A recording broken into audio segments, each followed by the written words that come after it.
Mutual disillusionment and mistrust are sending a seismic division through the heart of Europe. Deteriorating relations between Warsaw and Berlin threaten to tear it apart, as reconciliation turns to resentment. The very unity of Europe hangs in the balance. Can the EU withstand this crisis, or will it crumble? Welcome to Living History.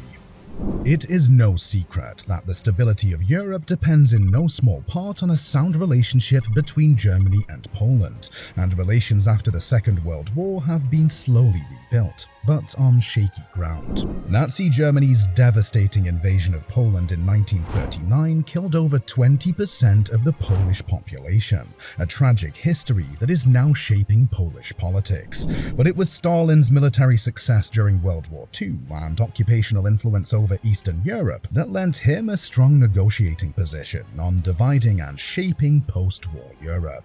He promised the Soviet Union is interested in the creation of a mighty, free and independent Poland. But Stalin refused to leave Lviv to Poland because its location held strategic military importance for the USSR. The result? Poland lost nearly half of its territory in the eastern borderlands to the Soviet Union, while Germany was divided into the Soviet-controlled East and Ally-occupied West. This allowed the Soviet Union to expand its sphere of influence, and Poland found itself under communist rule for over 40 years. As compensation for these territorial losses, areas of eastern Germany such as Silesia and Pomerania were ceded to Poland. Today, the borders between the two look particularly straight as a result. You see, the victorious allies, the Soviet Union, USA and Britain, essentially made up new borders and decided what areas of German territory Poland would receive. This resulted in significant population transfers. Germans were brutally relocated or forcefully expelled from their homes in territories that became part of Poland, and Poles living in the territories annexed by the Soviet Union were resettled in the western and northern territories that had been German. The painful chaos of relocation reopened wartime wounds for both Poles and Germans. Still, the Treaty of Warsaw in 1970 officially recognized these new borders between the two countries, despite many people feeling wronged by forced displacement and territorial changes. It was a significant step forward in normalizing tense relations between Poland and West Germany and addressed the issue of reparations. But Polish politicians are now arguing Germany's large-scale reparations never reached Poland, claiming they went to Stalin and the Soviet Union, who were responsible for their distribution. As Germany reunified in 1990, Poland played a crucial role in supporting the peaceful reunification process, further improving relations between Poland and a unified Germany. The Treaty on the Final Settlement with respect to Germany, also known as the 2+4 Agreement, was signed in 1990. It formally recognized the reunification of Germany and restored full sovereignty to both German states. In 1991, the Foundation for Polish-German Reconciliation was founded by Polish and German governments. It was also at this time the German government provided funds to be directly given to Polish victims of the Nazi regime. So, as post-war relations appeared to have progressed beyond a painful past, why is Poland changing its mind, undoing the years of repair with Germany? In 2015, the Nationalist Law and Justice Party, PiS, came to power and has launched a high-profile campaign that officially estimates Poland's World War II losses caused by Germany to be around $1.3 trillion. To that effect, Poland's foreign minister signed an official note in October 2022 requesting payment, claiming that it would strengthen relations, but the opposite has happened. German politicians defensively say these demands are only targeting Berlin and not Moscow, who they believe bears greater responsibility. For Germany, all financial war claims have been settled and closed. But the PiS government firmly believes that Poland's painful chapters are still unfinished, and it is Germany's responsibility to make reparations. It also sees its nationalist values as more important than those of Berlin, who they argue dominates EU strategy. In some ways, it sees an uncomfortable reminder of Poland's historical oppression under Germany through Berlin's reach and influence in Europe. Poland's Deputy Minister of Justice Marcin Romanowski has directly pushed anti-German rhetoric, saying, "There is no doubt, looking at the actions of the EU, that it is to be a continent under German hegemony.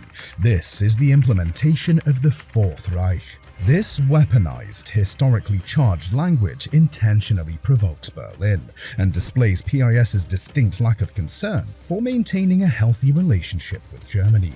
So why undo decades of stable partnership? From Germany's point of view, Warsaw is renewing a victim narrative for political leverage. Coincidentally, or perhaps not, Polish parliamentary elections have been set for October 2023.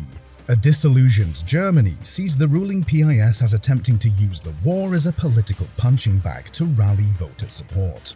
Jana Pulierin, head of the Berlin office of the European Council on Foreign Relations, has said that winning the elections is more important than having a constructive relationship with Germany. PIS party leader Jarosław Kaczyński has declared, "Poland does not fit into the German-Russian plans to rule over Europe. An independent, economically, socially, and militarily strong Poland is an obstacle for them. From a historical perspective, this is nothing new." Berlin increasingly believes the PIS government is now too preoccupied with rereading the darker chapters of their shared history, despite Germany having gone to great lengths to permanently acknowledge responsibility for Nazi crimes. The push for political dominance risks fracturing the EU down the middle, as a renewed division of East and West ripples through the bloc. Now between entire countries rather than just within them. And this is particularly important for today's foreign policy in the region. You see, Poland believes that Germany's response to the Russian invasion of Ukraine has been meek and inadequate, that Germany is too tied to Russia. German officials have retaliated by pointing out that as an importer of pre-war Russian coal and gas, Poland's hands aren't exactly clean either. Furthermore, Germany is now the third largest supplier of arms to Ukraine.